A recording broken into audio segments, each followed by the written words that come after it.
पुढची बातमी आहे, ठाणे जिल्हा हा मुख्यमंत्री एकनाथ शिंदे यांचा बालेकिल्ला असल्यामुळे ठाणे आणि कल्याण या दोन लोकसभा मतदारसंघांकडे राज्यातील सर्वांचं लक्ष लागलंय।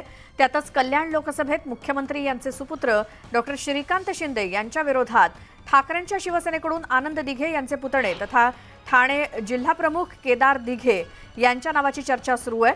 कल्याणमध्ये हा असा सामना रंगण्याची शक्यता वर्तवली जाऊ लागली आहे। याच संदर्भात आपण अधिक बोलूयात। शिवसेना उद्धव बाळासाहेब ठाकरे गटाचे नेते केदार दिघे आपल्यासोबत फोन लाईन वरती जोडले गेलेत।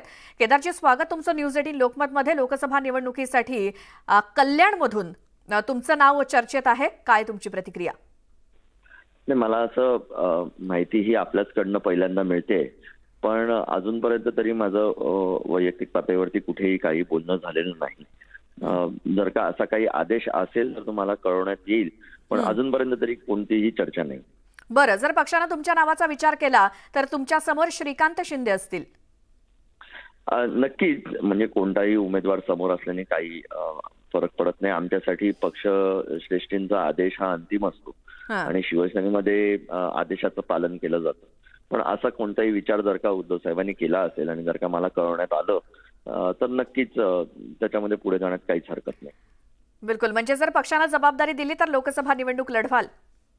हो, नक्कीच नक्कीच, पक्षाचा आदेश हा अंतिम।